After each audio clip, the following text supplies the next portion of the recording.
It's time for the Trading Stocks Made Easy podcast. Each week, Trading Stocks Made Easy demystifies stock trading and investing so you can profit big. And now, here's the host of Trading Stocks Made Easy, the wealthy investor, Tyrone Jackson. Well, hello. It's Tyrone Jackson back with you for another episode of Trading Stocks Made Easy. This is episode number 98, and this is one in a series of trader roundtables where we're going to discuss not only mindset with first-year traders, their success, their pitfalls, and their successes when it comes to higher-level trading with things like leaps options. So I don't screw up anybody's name, why don't we go around and tell everyone who's in the studio here today, starting with this wonderful woman. Hi, I'm Lindsey Alina. Yes, and? Hey, I'm Ruben Vernier. Yes, welcome, Ruben, and? Hey, I'm Cantrell Harris. Very nice. Hey, Ruben, this is your first time on the podcast, is that right? This definitely is. Okay, so I'm looking forward to what you have to say because you're one of those entrepreneurial types who, when you come to class, you're always in the front row, always in the orchestra section. Hey, listen, we've met Lindsey and Cantrell on other shows, but tell us what attracted you to stock market trading and investing. Since I was little, I've always been very much into figuring out other ways to make money. My mom had my brother and I working a lemonade stand when I was like 4, and she would work the barbecue and we'd sell sticks of chicken with what we were, working with the lemonade, and we'd do garage sales all the time. And in high school, I sold candy out of a gym bag, and I made $250 a week doing that, bought my motorcycle. Wow. Doing that. And I'm always open and looking for other streams of income. I've always had that in mind. And the stock market was something that always intrigued me and something that I didn't really have any formal education on. And so last year, I was talking to my cousin Rudy, who trains with you, and I just went to a real estate expo downtown, and I said, I found some really cool stuff there. There's some good people there to check out. I want to show you some stuff. And he said, no, hold on. I need to show you something. And he sent me your stuff. And he brought me in on Bring a Friend Day, and my jaw was on the floor the entire time. And it's so obviously simple once you explain it, once you break it down. And I just knew I needed to get in on it. Well, if we were to get a little bit more specific, what has surprised you the most about, because you make money trading, still in your first year. Yeah. What has surprised you most about your experience that you're having trading stocks? I don't come from a lot of money. When I was born, my parents didn't have any furniture in the house. They got everything from Goodwill and off the street. So I didn't really have a wealth consciousness.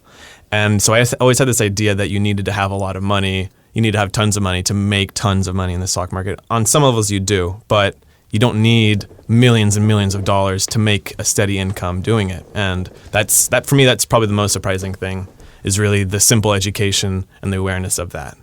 We haven't talked about this, but where did you get your first chunk of money? Because a lot of people say, where do you get money from to get started? Had you saved money? A lot of people sell a house and they have money left over. What did you do? Luckily, I had some residual checks come in around the same time that I was starting out, and so I just dumped all of it right into my account. Wow. Cantrell, where did you get the first large amount? Because I think you were investing in real estate first. Yeah. Right. Where did you get your first large chunk of money to begin investing in real estate before the stocks? As I mentioned during my last podcast, that when I got out of school, I had the discipline of putting all my money into my 401k. So this is back at the time when the tech market dropped, and so I had probably like maybe $20,000 or so, and it was just cut in half, like literally like overnight with the tech drop. And I was moving in. I had a condo, bought a condo at the time, and a next door neighbor was actually moving in. And I was like, oh, you're my next door neighbor. He was like, oh, no, I'm actually not moving in. I'm actually renting out the place. And I was like, oh, you're renting it out? And I was like, I always wondered how to do that. He was like, yeah, it's easy. This is like my fourth property and so forth. And, at the time I picked up the Robert Kiyosaki book, Rich Dad, Poor Dad. I read that book. And so he was just like, hey, you have any questions, just let me know. And one night, a lot of the times I get my epiphanies come in the middle of the night. I just wake up. And I said, you know what? I listened to everybody. I put my money into 401k and I lost half of it.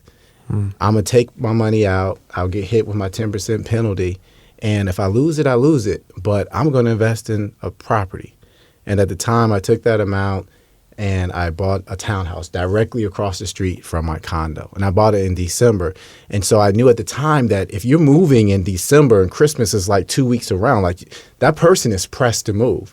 And so I was able to get on a great opportunity, bought that place. And from there, took the equity from that place and bought another place in D.C., fixed that place up, sold that place, and then I moved back into my condo, and I knew I wanted to move to Los Angeles for acting at the time. But I said, okay, let me buy a brownstone, because I knew if I ever came back to D.C., I wouldn't be able to afford it. Bought a brownstone and came back here. So when I came out here, like literally I didn't work for a year and a half because I had that money that I had made from that D.C. property. So you really had positive, I always say wealth is a series of positive habits. You had positive habits long before we met.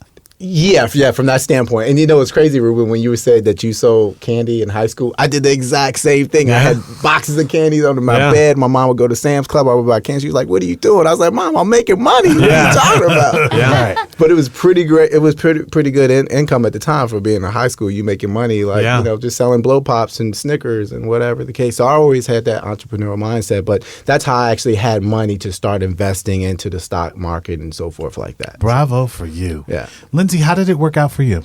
My brother was the one selling when we were little. He took all my stuffed animals and tried to sell them to the neighborhood. So I actually was the opposite. I started off by saving. My mom started this thing when we were little that if we put money into a bank account, she would match it. And if we decided to take it out, she would take her half out too. So if we left it in until we're 18, we get to keep it all. Wow. So she taught me how to save doing that. And then once I got to take it out and keep it all, then I got to invest it and that sort of thing. So I think saving is an important skill to have. And my chunk of change for our house and all that stuff came from the discipline of saving. The issue with saving, all of it, is it doesn't make money while it's saving. That is it's correct. just sitting, saving. Right. So now I'm learning the side of, okay, yes, have savings for those rainy days or emergencies or whatever, but till you have your money making money, you're still saving it. It's still cash. Right. But it's also multiplying. So taking those two skills and marrying them, I think, is really, really key. First of all, bravo to all of you for having engaged in some positive financial habits and then discovering the stock market and realizing it's about money multiplying. Yeah. A lot of people don't have that experience, right? Yeah. So we're here to kind of help people. When you tell your story, you're helping a lot of people. Obviously, if I shift gears into the stock market here now, the stock market, I always say, is one game in 100 ways to play it. When I discovered covered calls, that was an easy way of doing math, and you'd be able to calculate a return. If I kept putting money in my account, I knew it would be obvious at some point I'd get to $5,000 a month, then $10,000, then $30,000 a month.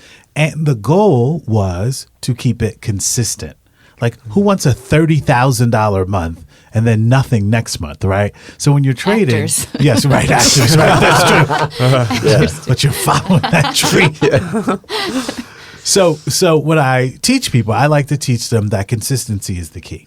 Okay, so of all the trades that you have learned to this point, stock trades, we'll talk about options in a minute, but all of the stock trades that you have learned, Ruben, what's your favorite? Volatility trading, covered call writing? Covered call writing for sure. Okay, why is that?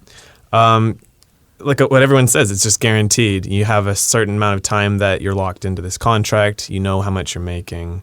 It's locked in. It's clear. Volatility, you can calculate things and see, you can back test and see where things are heading. But then even despite calculating, it could not head there, and you can still not get that trigger that you wanted. So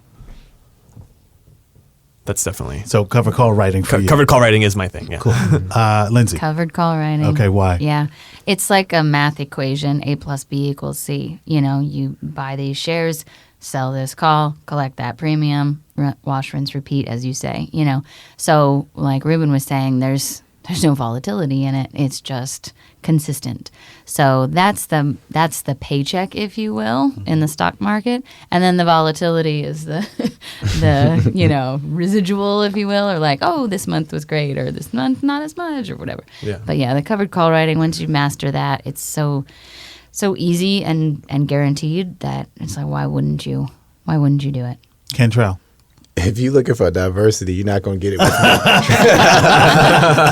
it's definitely cover call writing. Okay. You know, when you were teaching cover call writing, I'm sitting there like looking at you in an amazement, like, how come I did not know this? Like, I could just make money, like guaranteed money, just by holding on to the stock. And if you're holding a great stock, yeah, it may go down, but you're still in that stock, and it's a great stock to be in, and you're collecting dividends, and you're still making money, guaranteed money on it. It's incredible. Like, so I would definitely say cover call. In the money or out of the money? Who favors Who favors in the money cover calls? I favor out of the money. Okay, why is I that? like the cap gains. Okay. Yeah. Yeah, for sure. Ruben, in the money, out of the money? I've done both, but I do like out of the money. Why? The guaranteed premium. You go in the money, then you have a higher premium, but if it drops, then there's more calculating involved, and there's more potential, not loss, but less of a gain. Okay, Cantrell? I would definitely say out of the money. Out of the money? You know, it gives me a chance to get my little fix. And then, you know, I have cap gains, losses that I need to like, you know, get back, you know, from tax purposes. But I would definitely say out of the money, because that's just like it's a bonus. If it gets there, then I get this bonus, you know, a premium amount. So now, you know, I all teach 25 shares free and clear. Mm-hmm. If volatility in the stock is $2 or higher, who's ever been in the stock blew past the strike, and you're like, oh, man, I don't have those additional shares. Have you guys incorporated owning those additional shares? Yeah. Mm-hmm. Okay. Yeah, I've done a little bit of that. But it doesn't, when I started, it bothered me. And I was like, oh, the stock went up $5 and my strike price was only $1.50 cap gains or something like that. I was like, oh, I missed out. But it took a little while to settle in that, no, I didn't miss out, because that was my plan. And I stuck to it, and I made my money, and now I'm just going to do it again. And the idea that each trade is a separate trade took a while for me to grasp, because I was thinking, well, it was 130 and now it's 135, so I'm paying more for it. So I've just lost what I made in that last trade, because now I'm spending it because it's 135. And to separate that You're and go referring to the stock price. Gone higher and been called out. Right. So the stock price ran up. I got called out. I made my premium initially, my cap gains, and now the stock is 135. So now I'm buying it at a higher price. And in my head initially, I was like, well, the money I just made on that premium, that cap gains, I'm spending more now to get back into the stock, but it's a separate trade. Yeah. I've still made that money. I'm still going to get a tax bill for that money I made. Yes. You know? The IRS doesn't see it that way. Right, They don't care how many times you buy and sell Microsoft. But then, poor you had to buy it at 135. Shoot, you know. Right. So separating that into like, okay, this is a new trade now. This is a new contract, you know, and I'm going to make money on this one too. That shift took a while for me to grasp. Ruben, growth stocks or Dow stocks? Which one do you favor right now? Dow for sure. We were so Dow, you Cantrell. lost some money, didn't you? Oh yeah, I lost some And you were money. like, let me play it safe. Yeah. welcome to the club. I'm like- like trying to rein it back now, because I'm wanting to do too much Dow. I'm wanting to put too much there and not continue to work on the growth, because after what just happened, I was very much like, oh my God, I'm going to play a lot more safe now. Let's put all of it over here. Yeah. You've all learned the lesson of allocation now, Yes. right? So when I say 30% Dow, Yeah. Yeah. now you understand why, because that protects your overall portfolio in a pullback. And as I've always said, the Dow stocks, that dividend prevents the institutions from leaving en masse. Yes. Right? Yeah. Right. Go ahead. Just 2 days ago, I got an alert on my phone, Dow tanks or sinks Yeah, or I saw whatever that. words they use. And I looked at my account, had barely changed. Yeah. No, it wasn't Dow. It was stock market. It said stock market, you know, dipping or whatever the word was. And I looked at my account and barely moved, because we're so heavy in Dow now. And that was refreshing. Yeah. So are all of the institutions around the world. Yes. Because of some political circumstances, which we won't go into. But so we have what's known as a flight to quality going on. How many of you, be honest, have your dividend checks at home like I say you should? Anybody? I just recently, I had them going electronically into my account, and then about a month ago, I called in and had them switch it over. Do you like the feeling of getting the check in the mail? One has not come yet. I'm waiting for it. You just, I just did it. So. It is terrific. I was teaching last night, and I said I love dividend checks because when they come in, my kitchen's getting an upgrade because you're paying taxes on those dividends as well, right? Yeah. Okay, so for the three of you, cover call writing, mostly out of the money is what you favor the most. We don't have a lot of volatility traders here today. Is that right? Before the dip back in October, before the pullback, I was doing a lot of volatility trading, and I took the hit when it came.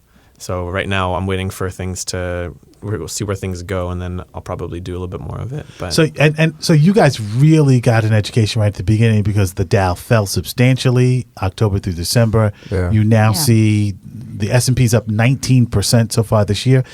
Why did you stay? Why would you stay in a program after experiencing something like that? Why would I cash out at a loss now? No, I'm kidding. You might not want to use that. Let's edit that out, Brian. But seriously, why would you stay? Because most people said, you know what, maybe the stock market thing is not for me. Ruben? For me, I know the potential. I know what's possible with the stock market.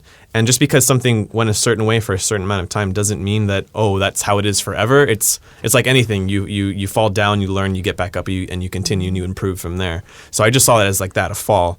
When I was doing ice skating when I was younger, they said that if you're not falling down, you're not getting better. So it's the same thing in the stock market. You said, any trader that's been in the market for a while, a successful trader has not lost money. Has not lost money, I should say. Yes. Everyone has lost money in You some have way. to. That's You how have you to, learn. and you learn, and you improve from there, and you learn the lesson, and you move forward. So for me, I got, my activity was a lot less during the pullback, but I knew it was going to come back eventually, and I knew I was going to come back in strong again. Kentrell, why did you stay?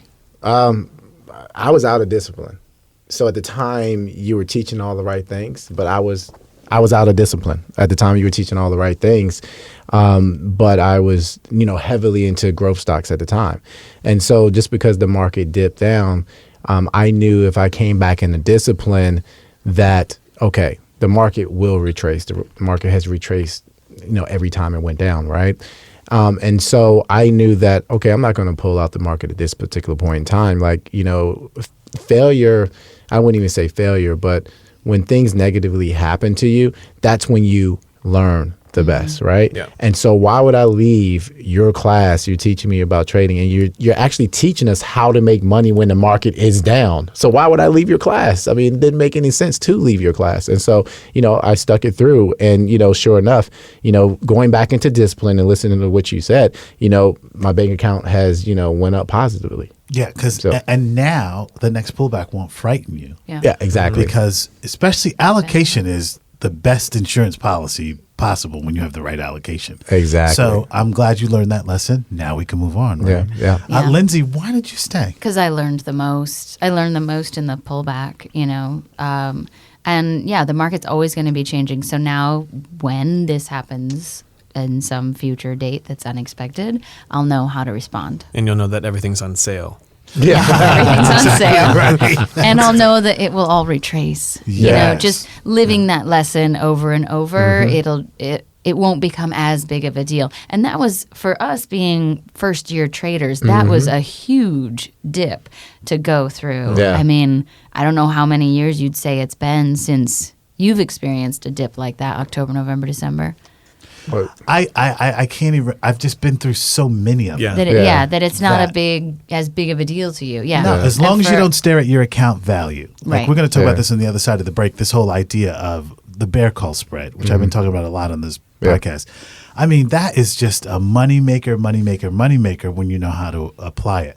So, I always say stock can only do one of three things: go up, go down, or stay the same. Well, that's not a lot of variables. Once you learn what to do when stocks are bullish, Right. when the market is neutral, or bearish, you're really only using a handful of strategies to capitalize on that. Yeah. Hey, I want to talk about that as soon as we get back from the break. Don't go anywhere. More Trading Stocks Made Easy right after this. Want to increase your stock market trading profits? Then you need to start your monthly membership to WITradeschool.com right now.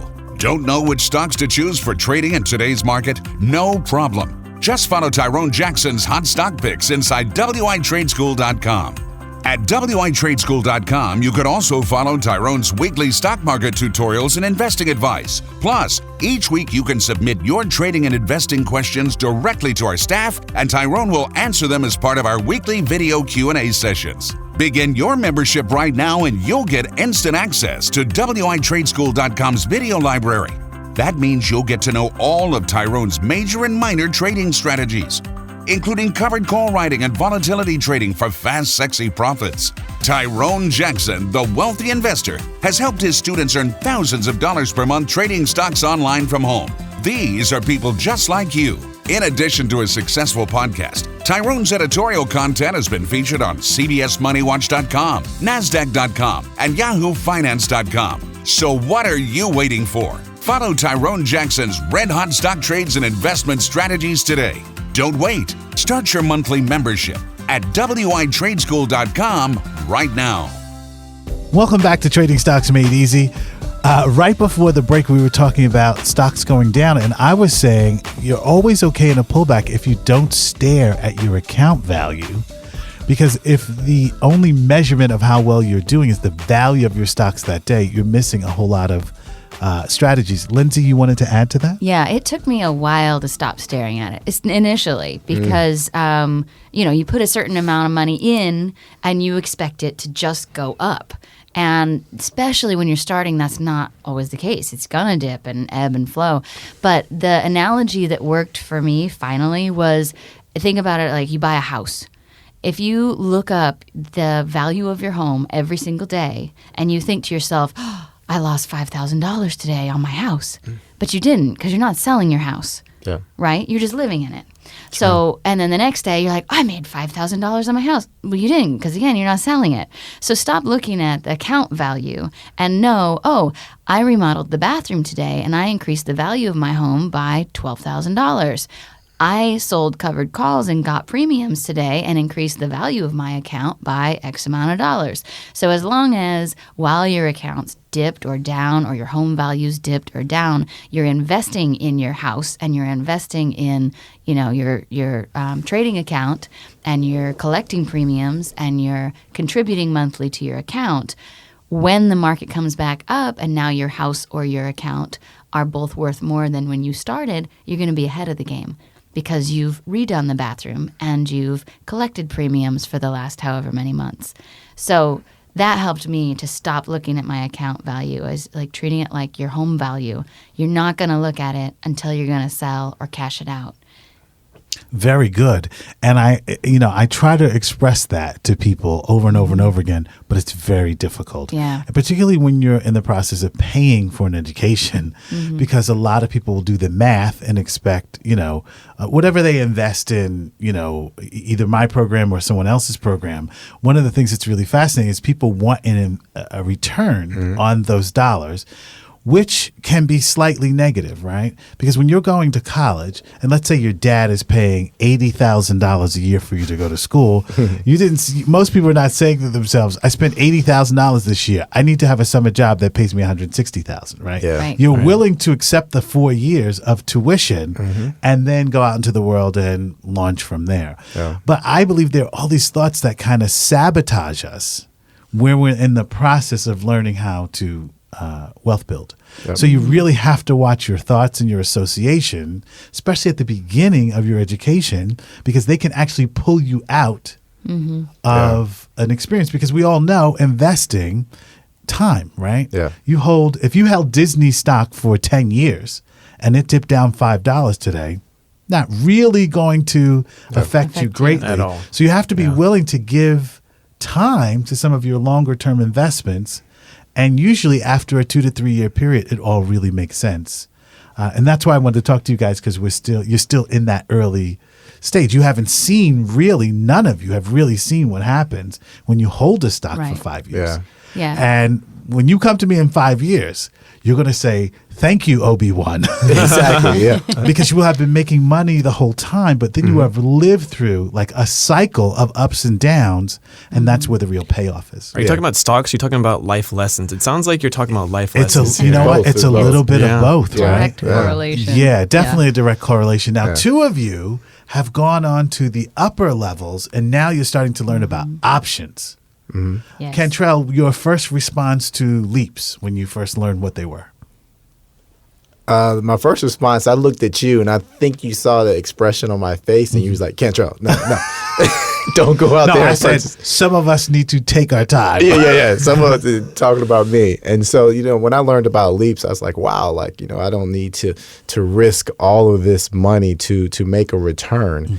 And so I thought leaps were, the best thing to do at that particular time. And at that time, I put some leaps on a particular stock. Did it work out? No, not with that particular stock, because that was a growth stock again. But then I put leaps on another blue chip stock, Microsoft, and that worked out well. By the way, I think under current market conditions, and we've talked about this, leaps on Dows, certain Dow stock, that's the way to play. That's the way to go. Yeah. So leaps are definitely the way to go. And I learned a lot just from that leap side of things. So I definitely would say going to that next level of mentorship class, you will start to learn, how you can make more money without having to risk so much. Correct. Rubens, are you familiar with leaps, right? A little bit, yeah. Okay. What was your reaction when you first realized that they were real? Yeah.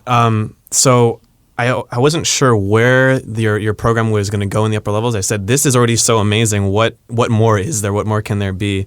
And as soon as I learned the basics of what leaps, the concepts of leaps, I started to imagine what we're doing as a cake. And the first layer for me, the covered call writing, was the first part of the cake. And then hearing about leaps, it's just like, suddenly there's a giant icing that you can put on top of this. Right. And it's so amazing. There's so much you can do with it. And there's still so much for me to learn, of course, but it's so exciting with the potential of it. And then Lindsey, you were exposed to the bear call spread, working best when stocks are declining. What was your reaction to that? Again, I am much of the school of thought of collect all the information.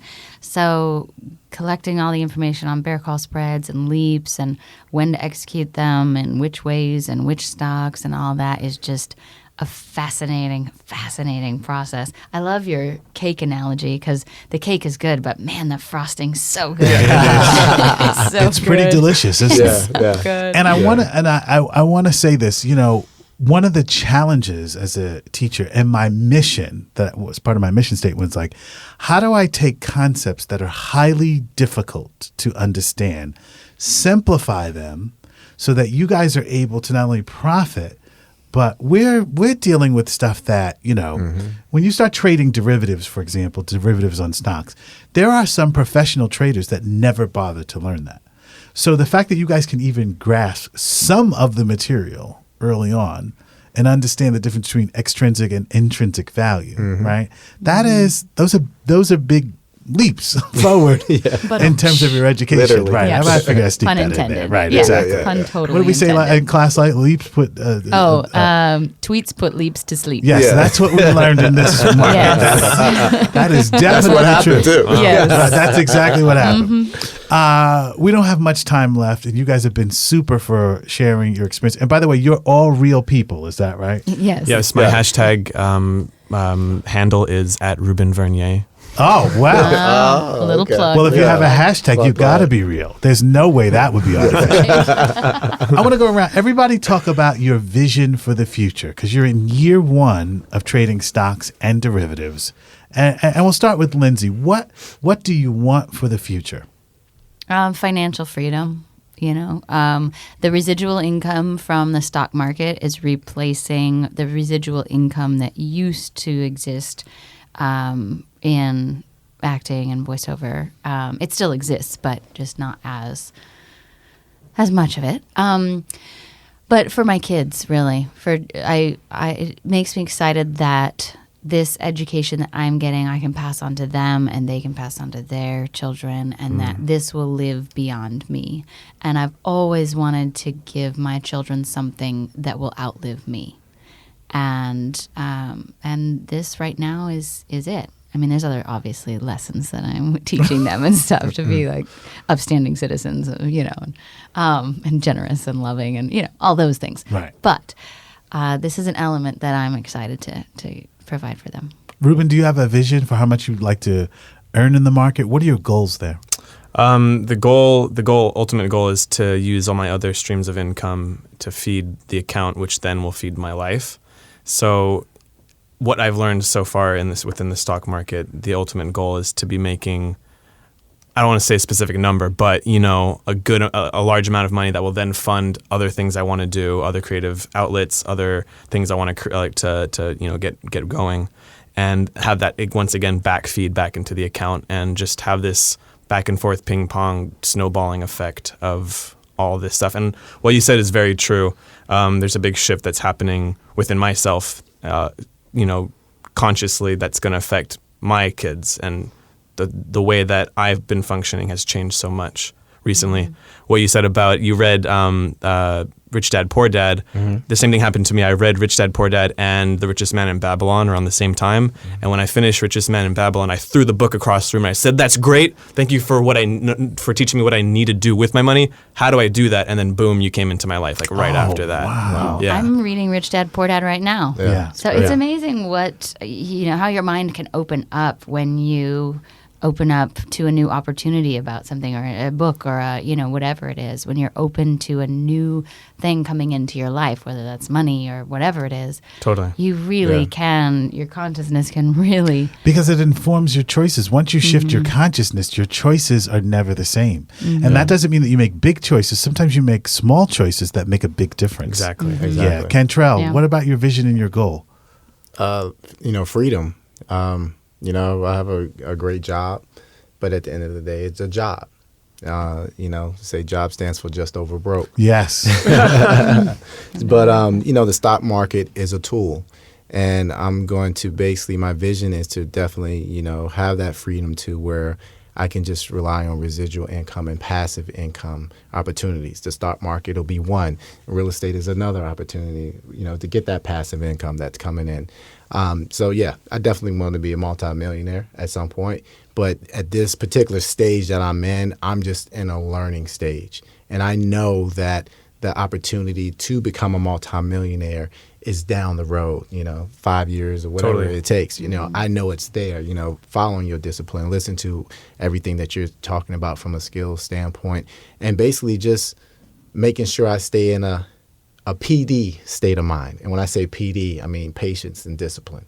Ooh, and so I think that, if you're in that PD state of mind, if any one of those fall out, that's when you kind of tend to get into trouble. Like, I fell into trouble because I wasn't in discipline. Mm-hmm. I had the patience. I wanted the money, right? The greed took over, and then I wasn't in discipline with you. So, I definitely think that, freedom is the thing. And my why do I want freedom? Because I want my kids to have freedom. I want to teach my little girls how, that they can go off and they don't have to get a job, and that they have the freedom that they have, and that they're able to teach their kids and, start to create that generational wealth as well as that generational knowledge. Right. Yeah. Generational wealth and generational knowledge is what it's all about. Because I feel like the more that we can help our children, the better they are off in the world, and they can help their children who will help children, and we just keep passing that tool on. And even if you don't have children of your own, there are so many children that can receive this from you. I mean, kids look up to whomever, idols. I mean, somebody might look at your handle and be like, "Oh, Ruben," and then you could influence them in some way too with the financial education, Yeah. So, there's a lot of people, even if it's not your own children, just to make the world better. Not just children, though. You guys are talking about your children. I think it's a really weird domino cascading effect that's happening to me.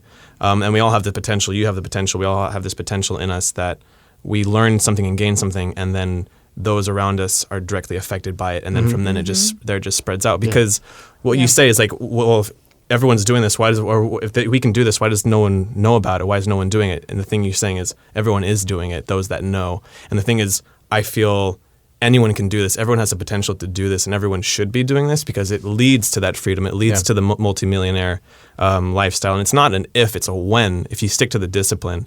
And what you're saying, the PD is really important, but openness is also really important because we can have all of that and then go into a pullback and then become closed off to the opportunity that is here.